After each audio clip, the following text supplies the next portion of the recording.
Mwongeye kwirirwaho family aho muri hose, nizere ko mumeze neza, nanjye meze neza, ndabakunda cyane kandi ndabashimira mbivanye ku mutima uburyo mureba video mbagezaho.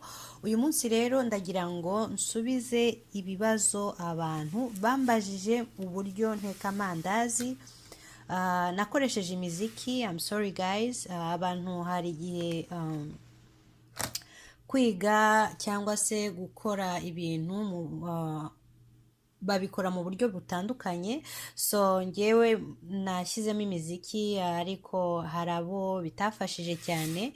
So uyu munsi rero ndashaka kugira ngo nkore video ntashyizemo imiziki kugira ngo mbisobanure neza nkuko abantu benshi babyifuje, kugira ngo mbibagezeho. Ndakoresha ikibakure ndetse n'ikanya nkuko mubibona ahangaha.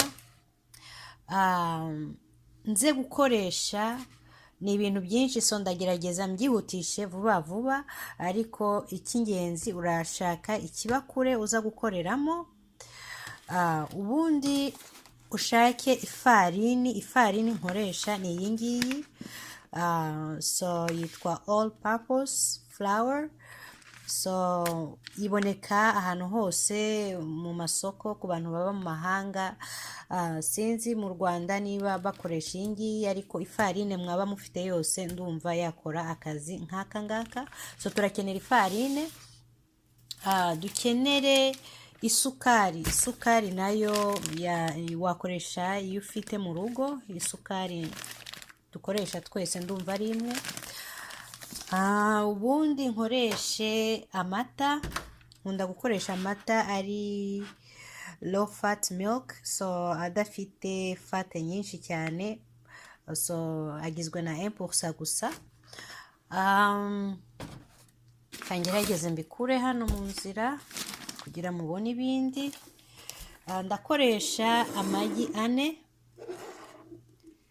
niyo turaza kwifashisha. Dukoreshe vanilla nayo iboneka mu masoko y'ahantu hose. Dukoreshe butter nkunda gukoresha ni iyi ngiyi, murayibona. Iyi butter rero utayibonye ndumva wakoresha bleba yo mu Rwanda, ndakeka byakora kimwe. Ndakoresha iyi active dry yeast, ni umusemburo ndumva utuma umutsima wacu uza kuba wabyimba cyane, so iyi ngiyi niyo nkoresha. Utabonye iyi ngiyi wakoresha baking soda. Ndumva hari uwambajije ikibazo ati ese udakoresheje baking soda amandazi yawe yabyimba? Nagusubiza yuko yego yabyimba cyane, kuko uyu musemburo ni kimwe mu bituma bibyimba. Muraza kubibona uburyo biraza kubyimba nimara kuwushyiramo. Ntago ndakoresha baking soda, ariko mu gihe ntafite iyi ngiyi akenshi nkoresha na baking soda, byose bigakora kimwe. So iyi niyo nakoresha, cyangwa ugakoresha umusemburo uwo ari wo wose utuma imigati cyangwa se amandazi abyimba, aho wayabona aho hose mu Rwanda. Muri makeya ndumva ari ibyo ngibyo turaza kwifashisha by'ingenzi.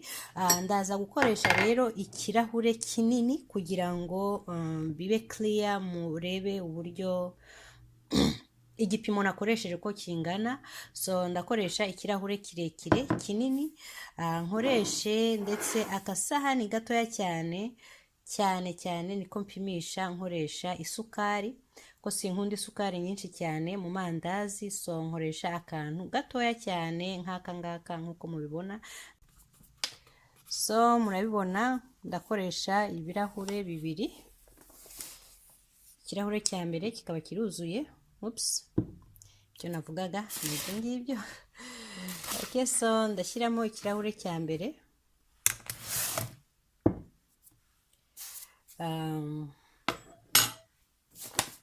Nkoreshe ikirahure cya kabiri.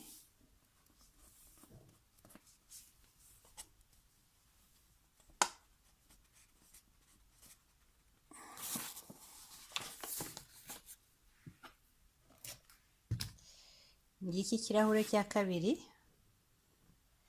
kirahagije ko ibirahure bibiri bishobora kuvamo nk'amandazi 30-50 biterwa n'uburyo. Igikurikiyeho rero ndaje nkoresha intoki zanjye ubundi shyiremo akobo hagati,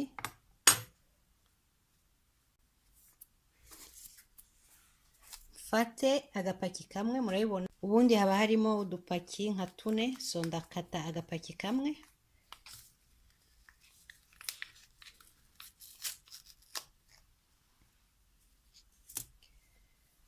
nyifungure,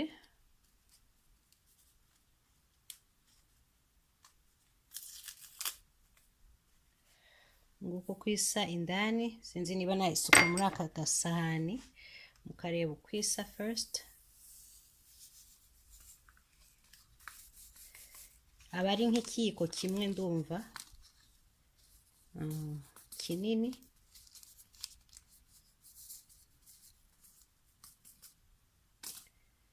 Nguko uko imeze, so ndayisukamo hagati.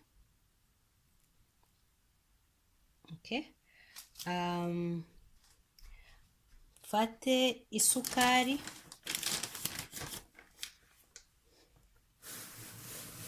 tuyegeze iruhande hano.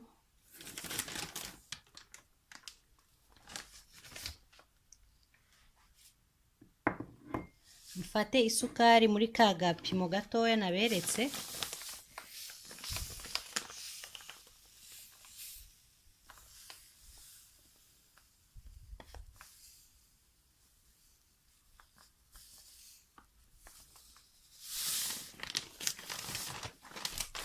Okay, so isukari nayo ngiyi uko ingana, nyongeremo ya sukari yacu rero ndetse